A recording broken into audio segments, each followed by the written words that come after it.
Halo guys, apa kabar kalian? Semoga kalian selalu sehat dan selalu dalam lindungan Tuhan.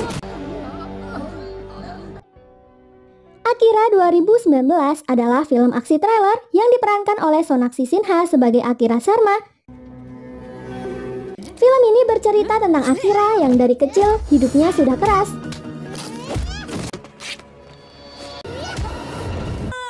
Dia dipenjara karena hukum yang tidak adil. Tidak sampai di situ, setelah masa lalu yang kelam, dia pindah ke Mumbai bersama kakaknya dan harus berurusan dengan penjahat bertopeng polisi bernama Ren. Bagaimana keseruan kisahnya? Tanpa basa-basi lagi, inilah alur ceritanya. Nama Akira mempunyai arti, kekuatan, dan keanggunan. Ayah Akira adalah seorang tunawicara, pendiri sekolah tunawicara di daerahnya. Akira dan keluarganya sangat harmonis. Dia juga memiliki satu kakak laki-laki. Suatu hari ada seorang perempuan yang menjadi korban siraman air keras karena menolak cinta si laki-laki. Sampai mukanya terbakar. Akira menyaksikan itu semua dan menunjuk pelaku saat polisi menanyakannya. Karena itu dia diserang oleh teman-teman dari si pelaku, meninggalkan bekas luka. Ayahnya pun membawanya untuk belajar bela diri agar Akira tak bisa lagi ditindas.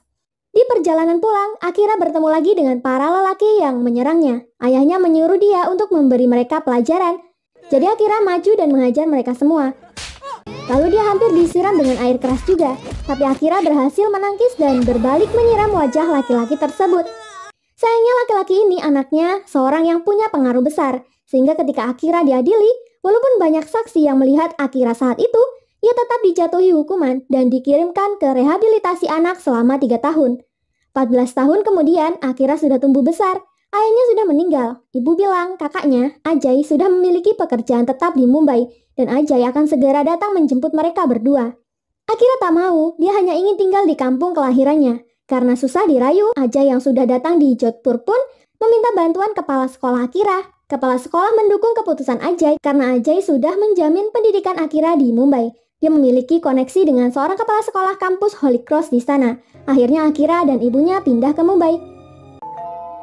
Istri Ajay bernama Sipla. Mereka sudah memiliki satu anak dan tinggal di satu apartemen. Lalu Akira bertemu dengan iparnya. Adik Sipla bernama Siddharth alias Sid. Dia juga tinggal di apartemen yang sama. Sid berencana ke luar negeri untuk mendapatkan gelar PhD-nya. Sid juga bekerja di organisasi kesejahteraan sosial bernama Raindrops. Sedangkan Akira, dia minta untuk tinggal di asrama sekolah saja agar bisa lebih fokus belajar. Ajay tidak setuju karena akan lebih boros, namun Sipla mendukung keinginan Akira. Sesampainya di kantor kepala sekolah, pastor senang hati menerima Akira. Namun di asrama kamarnya udah penuh, hanya ada satu kamar nomor 17 yang tidak ditempati karena pernah ada murid yang bunuh diri di sana. Walaupun Ajay tidak ingin Akira di sana, tapi Akira tidak masalah karena dia perlu privasi. David, seorang petugas di sana, memperkenalkan Akira lingkungan di sekolah. Di sana ternyata juga ada sekolah bagi anak bisu dan tuli di bawah manajemen kampus. Saat Akira mengisi data untuk masuk asrama, ada murid yang mengeluh kepada penjaga asrama kalau HP-nya hilang. Akhirnya Akira sampai di kamar asramanya yang berantakan. Akira lalu mengikuti pelajaran pertamanya. Tiba-tiba, Nikki, seorang murid di sana memanggil teman-temannya untuk demo karena fasilitas kantin yang buruk. Semuanya keluar dari kelas kecuali Akira. Teman-temannya sinis kepadanya karena sok berbeda. Sehingga saat istirahat, Akira mendapat bulian. Lanjut cerita, ini adalah SCP Ren, seorang polisi jahat yang sering menghisap ganja guys. Dia punya beberapa bawahan yang nurut dan Manik adalah juniornya yang sering disuruh-suruh. Saat Manik nyetir, dia tak sengaja menabrak profesor sekolah Holy Cross. Namun Ren malah menyalahkan profesor dan memukulnya. Merasa tak adil, profesor mengajukan kasus terhadap Ren, namun percuma karena petugas itu adalah Bapurao, kawan Ren sendiri. Jadi dia tak mau menanganinya. Para mahasiswa tak terima. Mereka semua menandatangani petisi dan menuntut polisi segera minta maaf. Sehingga terjadilah kerusuhan antar mahasiswa dan polisi. Manik panik, namun Ren memerintahkannya segera membubarkan mereka sebelum komisaris datang. Karena semakin riuh, Manik akhirnya menembakkan pistol ke atas dan membubarkan mereka. Hanya tersisa Akira yang duduk di tengah jalan sendirian. Saat komisaris datang, Akira memberikan dokumen kasusnya langsung kepada komisaris. Ren tak takut dengan komisaris karena dia punya bekengan politisi yang kuat. Di tengah obrolan mereka, tiba-tiba ada mobil melaju cepat dan menabrak batuan. Mereka mengira si pengemudi ini sudah meninggoy. Saat memeriksa mobil, Manik menemukan setumpuk uang di bagasi mobil dan berniat melaporkan hal itu. Namun Ren yang serakah akan menanganinya. Dia akan membagi rata uang itu dan menangani kasus pria ini. Saat koper uang itu diturunkan, pengemudinya malah sadar, sehingga Ren pun memukulnya dengan palu dan segera pergi memalsukan kasus. Scene pun berlanjut. Saat itu, Ren tinggal di rumah Maya, pacarnya. Dia meminta Maya keluar karena ingin menelpon sesuatu yang penting. Ren menelpon Manik. Dia bilang bahwa kecelakaan barusan sudah masuk berita, namun akan segera tertutup kasus lainnya. Manik disuruh mengikuti proses otopsi agar tidak ketahuan. Ren juga menyuruh Bapurao dan Rajeswar mengurus sisa uangnya. Ternyata Maya merekam seluruh perbincangan Ren di kamarnya dengan handycam. Dia bergegas menemui kedua temannya di kedai kopi dan memberitahu mereka tentang isi rekaman tersebut. Maya ingin memeras mereka dan mengambil sebagian uang yang mereka curi.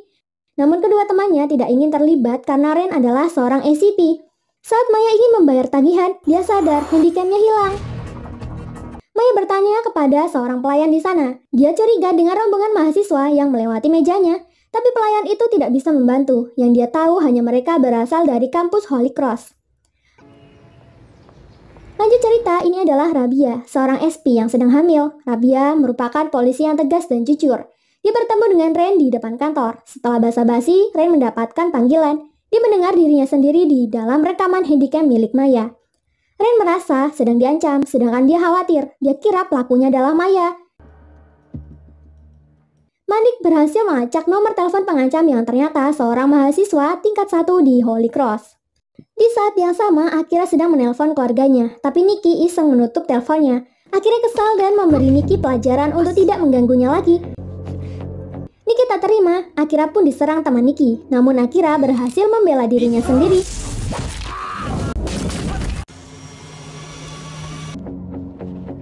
Tak cukup sampai di situ, Nikki membawa banyak teman yang lain untuk memberi Akira pelajaran. Akira minta maaf supaya mereka tidak mencari masalah dengannya lagi. Tapi mereka kira Akira hanya takut, jadi terpaksa Akira menghajar mereka semua.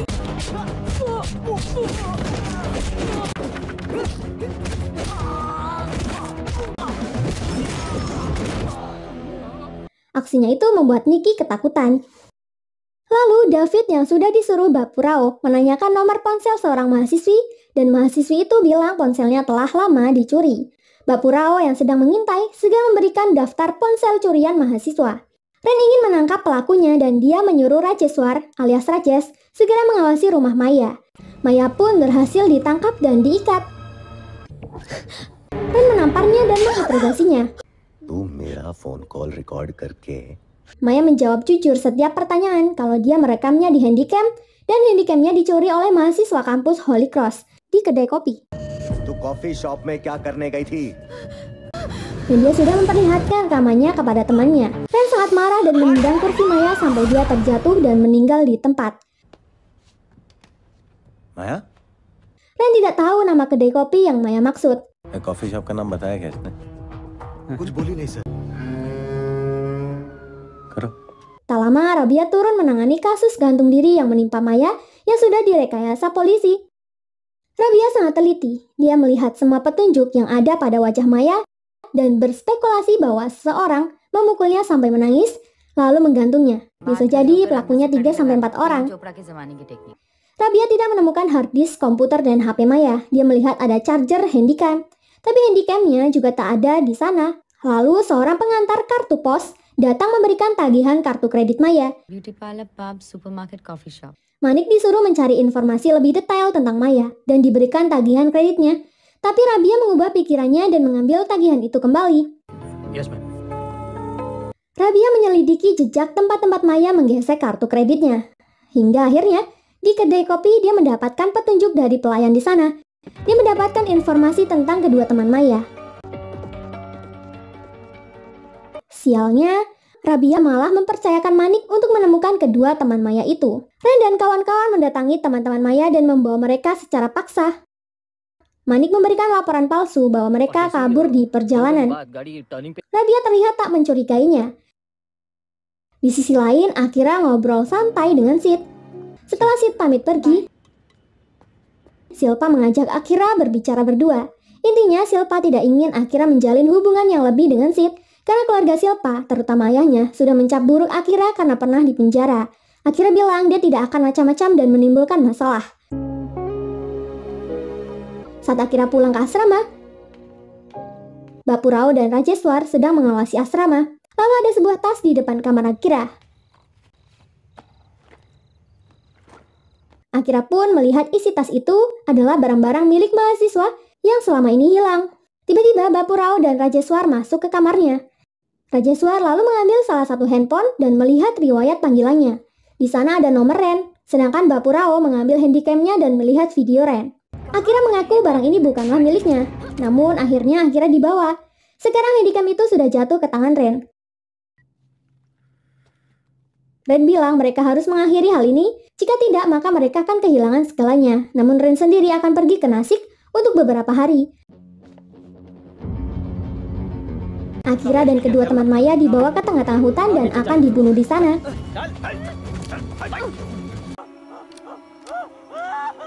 Salah satu teman Maya terbunuh. Tiba-tiba Ren telepon dan bilang untuk tidak membunuh Akira. Dia bukanlah pelakunya. Belum selesai berbicara, HP Manik mati kehabisan baterai.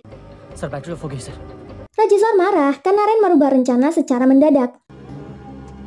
Manik dan Bapurao akhirnya pergi mencek HP. Ren menjelaskan bahwa pencurian terjadi sebelum Akira masuk kampus. Jadi Akira bukan pelakunya. Tadinya Ren ingin membebaskan Akira, namun karena Akira sudah menyaksikan pembunuhan, dia memerintahkan untuk membunuh semuanya. Saat ingin kembali, mobilnya malah mogok.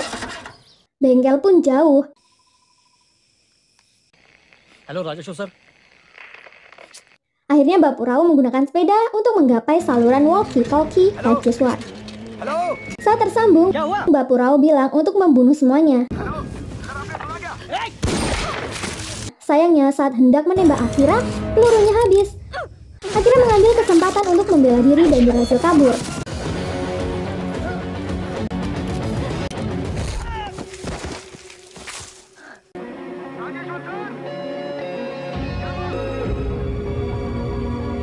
Rajeswar kesal dengan Ren yang hanya ingin main aman, sedangkan Akira menemui Pastur dan menceritakan semuanya.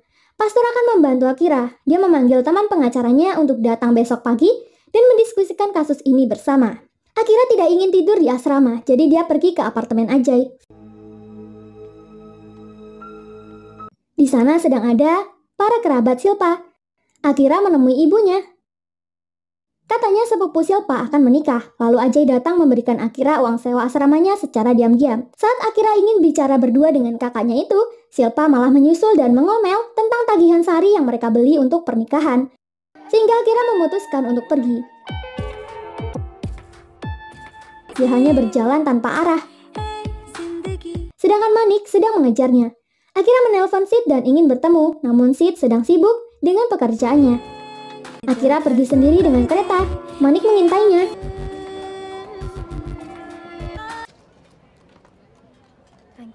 Sampai akhirnya, Akira bertemu Nikki dan memarahi Nikki karena mencoba mensabotase dan meninggalkan tas curian di depan kamarnya. Tapi Nikki membantah kalau dia tidak melakukan hal itu. Hal itu berakhir menjadi keributan. Rajeswar pun mengambil kesempatan untuk menangkap mereka semua. Ren kesal karena Rajes malah menangkap semuanya, jadi Nikki dan kawan-kawan dibebaskan, sedangkan Akira tetap ditahan. Ren tidak bisa membunuh Akira sekarang karena teman-temannya melihatnya di sana. Juga mereka tidak tahu Akira cerita dengan siapa aja. Paginya Pastur mencari Akira, namun dia tidak ada di kamar dan dimanapun. Pastur menelpon Ajay yang sedang dalam perjalanan ke pernikahan sepupu Silpa. Tapi Akira juga tidak dengan mereka. Sid menanyakan apa yang terjadi. Dia akan membantu mencarinya dengan bantuan relawan. Pastur ingin membuat laporan orang hilang dengan bantuan teman pengacaranya. Dia juga memasukkan nama Manik di laporan tersebut. Di sisi lain, Sid dan teman-temannya mulai mencari Akira. Namun hasilnya nihil. Ternyata Akira diserahkan ke rumah sakit jiwa. Dia diterapi shock dengan keras. Dokternya pun bukan dokter yang benar. Beberapa tim dari Raindrops sedang bersosialisasi di rumah sakit jiwa itu. Di perjalanan mereka melewati sel Akira dan langsung menelpon Sid. Akira?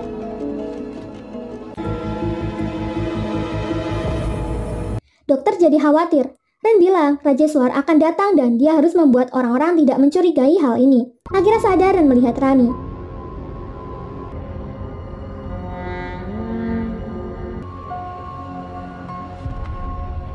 Salah satu pasien di sana yang lewat. Halo? Akira menanyakan tempat apa ini. Namun tak lama para penjaga datang dan menyuntiknya sampai tak sadarkan diri.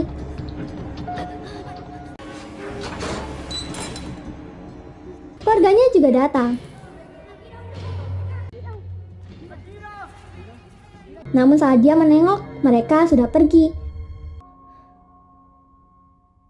Keluarga Akira berbicara kepada dokter. Rajeswar menuduh Akira memakai obat-obatan. Dia membuat kesaksian palsu kalau Akira melempar batu kepadanya. Rajeswar menceritakan alibi palsunya malam itu. Dia bilang Akira mengarang kalau ada polisi yang ingin membunuhnya dan sudah membunuh 2 orang lainnya. Kesaksiannya itu didukung oleh riwayat Akira yang dulu masuk ke panti rehabilitasi anak karena menyiram air keras. Dokter juga memberikan laporan palsu tentang diagnosis Akira yang delusional. Sehingga semuanya percaya bahwa Akira sakit jiwa. Di sisi lain, Rani menemani Akira di kantin.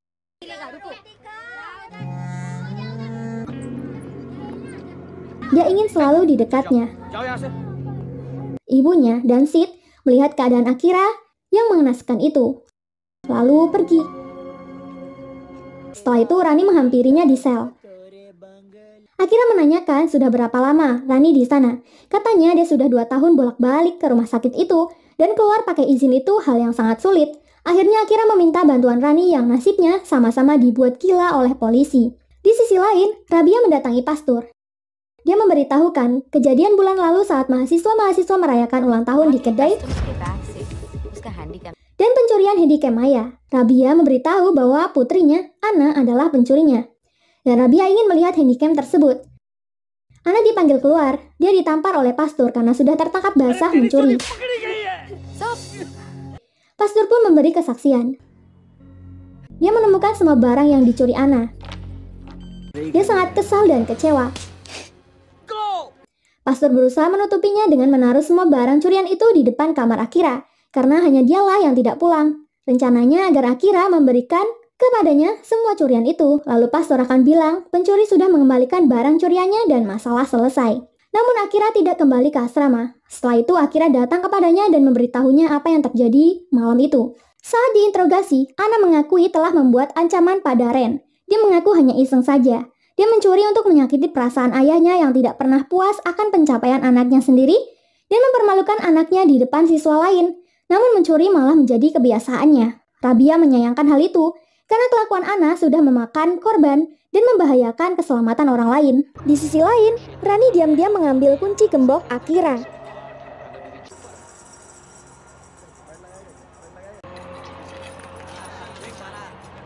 Dan langsung lari untuk berusaha membuka gembok Akira. Namun dia tertangkap basah.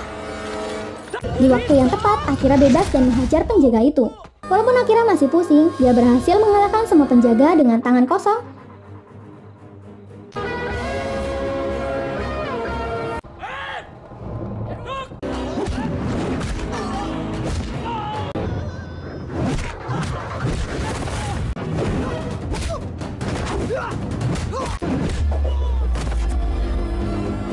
Lalu melarikan diri. Akira pergi ke apartemen Ajay. Silpa ketakutan karenanya. Akira? Akira tuh यहाँ कैसे? Akira berusaha memberitahu keluarga semua kebenarannya. Namun tak satu pun dari mereka yang percaya dengan kejujuran Akira dan percaya bahwa Akira tengah mengalami gangguan jiwa. Sehingga mereka tega membiarkan petugas rumah sakit jiwa menangkapnya.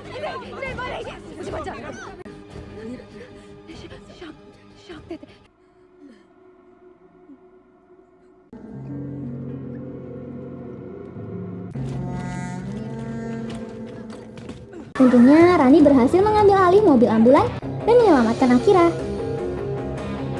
Akira berterima kasih kepada Rani karena sudah menyelamatkannya, namun dia sudah menyerah dengan hidupnya. Karena bahkan semua keluarga sudah tak mempercayainya lagi. Rani punya ide. Mereka harus menangkap dokter yang menangani Akira untuk mengungkap semuanya di depan publik. Akira jadi ingat wasiat ayah. Meski hanya berdua, tapi kekuatan mereka bisa melawan puluhan orang. Tak membuang waktu, mereka segera datang ke rumah dokter.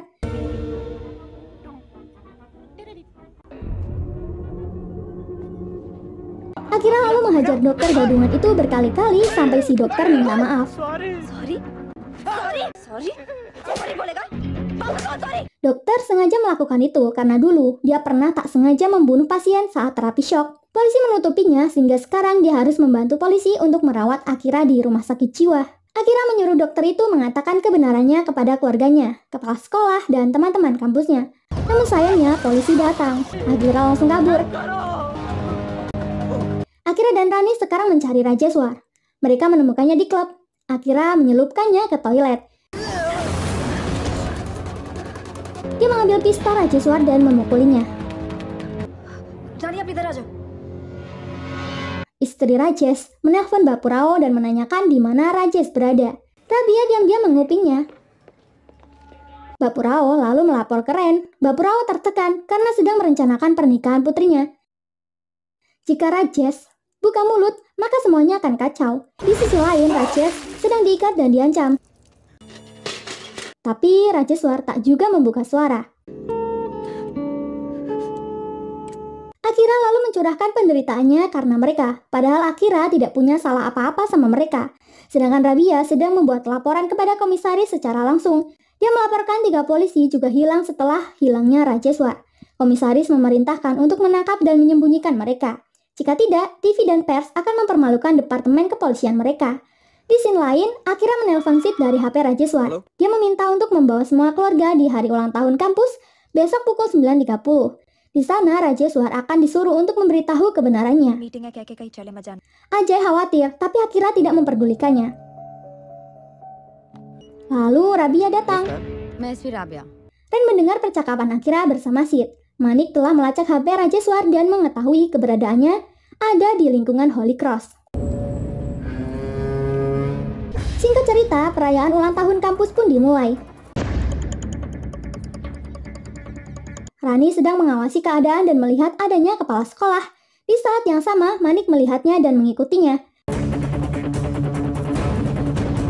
Dia melapor kepada Ren kalau mereka ada di gereja tua. Rani datang memberitahu Akira bahwa kepala sekolah ada di barisan depan. Akira mengancam Rajesh untuk segera mengungkap kebenarannya. Namun tiba-tiba saja kepala Rani tertembak oleh Ren. Akira membawa Rajesh dan mengendap-endap. Baku tembak pun terjadi. Akira menghabiskan semua pelurunya. Rajeswar lalu berteriak minta tolong. Akira tertangkap basah dan tidak bisa apa-apa. Dia digebuki. Ren lalu menyuruh Manik untuk membuat laporan vir palsu tentang apa yang terjadi, bahwa mereka terpaksa membunuh Akira dan Rani untuk menyelamatkan Rajeswar. Rajeswar menyuruh Ren yang menembak Akira sendiri. Dia sudah muak karena selama ini Ren tidak ingin mengotori tangannya. Karena melawan, akhirnya Ren menembak Rajesh. Ren menyuruh Manik membuat laporan vir baru. इस लड़की ने मुझे मारने की कोशिश की। Lalu, tepat sebelum Akira dibunuh, Rabia dan timnya datang. नहीं तो हमें गोली चलानी पड़ेगी। Rabia bilang kalau dia sudah tahu semuanya soal kecelakaan mobil, setumpuk uang, dan kasus lainnya. Begitu juga komisaris. Sekarang Ren harus ditangkap. Akira lega, akhirnya dia sudah bebas. Dia memberitahu Rabia kalau Rani tertembak di belakang. Saat Akira ingin pergi, komisaris menelpon. Komisaris berubah pikiran dan bilang jangan menangkap Ren dan kawan-kawan. Karena ternyata pengemudi kemarin yang kecelakaan merupakan adik pemimpin partai terbesar di India Utara yang terlibat provokasi dalam kerusuhan kota sebelumnya. Intinya, jika kebenaran kasusnya terungkap, maka akan terjadi kerusuhan lagi dan membahayakan banyak nyawa. Maka dibuat keputusan untuk menutup kasusnya. Komisaris menyuruh Rabia membuat laporan palsu. Mau tak mau, Rabia mengikuti perintah atasannya. Komisaris lalu hanya menegur Ren. Dia disuruh untuk berpura-pura di depan media kalau Akira adalah pasien rumah sakit jiwa yang melarikan diri. Akira harus dibawa kembali ke rumah sakit. Yes, sir. Sure, sir. Akira tak terima. क्या हुआ madam? Tapi Rabia menjelaskan keadaannya sekarang bahwa masalah ini akan menimbulkan masalah nasional. Akira harus berkorban demi nyawa orang banyak. Akira tidak terima dan memberontak, namun sekarang sudah tidak ada yang bisa membantunya. Rabia menyuruh Akira bersabar. Dia akan mengusahakan pembebasannya dari rumah sakit jiwa. Akira kecewa, jadi Akira membantu dirinya sendiri. Dia melawan semua penjaga rumah sakit jiwa dan berhasil mengambil pisau besar. Akira menancapkan pisau itu ke paha Ren. Lalu dia menyayat Manik. Baru kemudian Batu Rao. Mereka semua meninggoy di tempat karena kehabisan getih. Setelah itu Akira melunak. Dia menyerahkan dirinya untuk disuntik.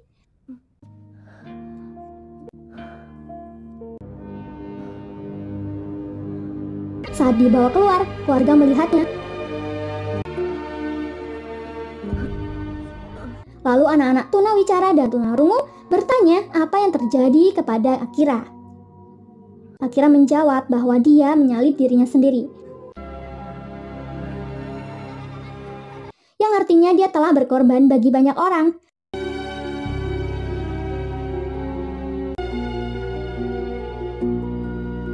Akhirnya laporan yang menyebutkan bahwa Akira sakit jiwa adalah palsu dan Rabia memastikan tidak ada kasus yang didaftarkan untuk Akira. Beberapa bulan kemudian, Akira sudah menjalani hidup baru dan mengikuti jejak ayahnya mengajar anak-anak kecil di sekolah tunawicara. Rabia ingin semua putri di seluruh negeri termasuk dirinya seperti Akira, belajar untuk hidup dengan mengandalkan kekuatan sendiri. Sebel banget ya guys dengan penyelesaian kasus Akira ini. Sangat terasa tidak adil. Mereka yang punya kekuasaan seenaknya membuat aturan sendiri. Walau begitu, terima kasih buat kalian yang sudah support channel ini. Jangan lupa tinggalkan like dan saran kalian di kolom komentar.